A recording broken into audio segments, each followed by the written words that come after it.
tere! Täna räägime siis trigonomeetriast. Sissejuhatuseks tänase video eesmärgid on siis osata täiendusnurga trigonomeetrilisi funktsioone kasutada ja osata leida digivahendite abil teravnurga trigonomeetrilisi funktsioonide väärtused ning nende väärtuste järgi nurga suuruse. Nii, alustame siis nurga mõõtmisest. Et nurga peamine mõõtehik ongi siis kraad. Kraad ise siis muutub siis ka kraadi minutiteks ja seega ise on siis ka kraadi sekundid. Et üks kraad on 60 kraadi minutit ja üks kraad on ka samas 36 000 kraadi sekundit. See on suht sama kui tunnid, minutid ja sekundid, nii et see jääb siis kindlasti päev. Ja üks kraad on siis 1/360 täispöördest. Esimene ülesanne, et see on siuke ülesanne, kus siis võtate oma digivahendi või oma kalkulaatori ja lahendate ära nii, et te teete niimoodi, et selle esimesega saate nii teha, et vajutate kalkulaatoril siinuse nupu peale ja pange lihtsalt 43, te ei pea seda kraadimärki panema ja siis saate oma vastuse. Teise jaoks te lihtsalt, on veidi keerulisem, et te vajutate koosiinuse nupu peale, peate panema 67, see kraadinupp, 22 ja siis see kraadinupp uuesti. Ja siis te saate oma vastuse. Vastus siis ümardage tuhandikeni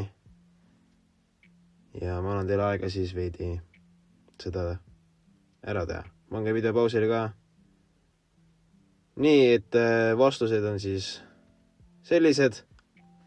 Kui te taaksite just vastupidi, et teil on antud, selle, et siinus alfa on 0,682 ja te tahate teada, mis on siis see kraad, te teete nii, et te vajutate siis selle second function nupu peale, mis seal kalkulaatoril on, vähemalt minu kalkulaatoril on, mõnedel ei pruugi olla. Second function, seal on kas siuke nupp nagu arc siinus või siinus astmel -1.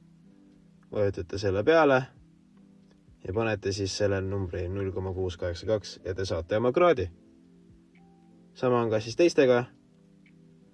Ma loodan, te õppisite midagi oma kalkulaatorite kohta. Nii, täiendusnurga valemid siis. 2 täiendusnurka nimetatakse teineteise täiendusnurkadeks, kui nende summa on 90 kraadi. Esimene valem on siis teravnurga siinus võrdub selle täiendusnurga koossinusega, mis näeb välja sellisena. Teine on siis teravnurga koossinus võrdub selle täiendusnurga siinusega, mis näeb siis välja sellisena. Ja teravnurga tangens võrdub selle täiendusnurga tangentsi pöördväärtusega, mis näeb välja siis sellisena. Nii, teine ülesanne, see mõtleks hästi väga lihtne, nii et te ei pea pausile panema, kui te nii väga tahate, siis palun väga. Leia tangens siis sulgudes 90 kraadi minus alfa, kui tangens alfa on 4. Siuke peab siis lahenduskäik olema, nii et see tangentsi täiendusnurga valem ongi nii, et see on selle pöördarv. Paneke siis sinna 4 selle asemele ja tulebki 1/4 ja vastus ongi siis 0,25. Nii, siin on olemas siis ka üks tabel, mida sa kindlasti pead teadma, sest seda kasutatakse gümnaasiumis väga palju. Nii et eriti trigonomeetri osas, et neid peaks peast teadma. Üks väike seos, mida ma saan aidata. Hiljem räägin ka sellest mingis hiljemas videos, aga tangens on siis siinus ja koossinuse jagatis. Nii et kui sa tead neid peas, siis sa saad tangentsi välja arvutada. Nii siis 3. ülesanne ongi siis selline on siis meie ülesanne, et siinus 60 kraadi kordas koossinus 30 kraadi pluss tangents ruudus 60 kraadi. Kasutage siis tabelit, ma ei usu, et kõik see kohe peas on. Pange video pausile, arvutage ära ja siis ma annan teile lahenduse. Nii, et lahendus on siis järgmiselt, et see siis korrutad, näed, et siinus 60 on siis ruutjuure katud 2, sama on ka koossinus 30 ja tangens, tulebki siis ruutjuur 3 ruudus.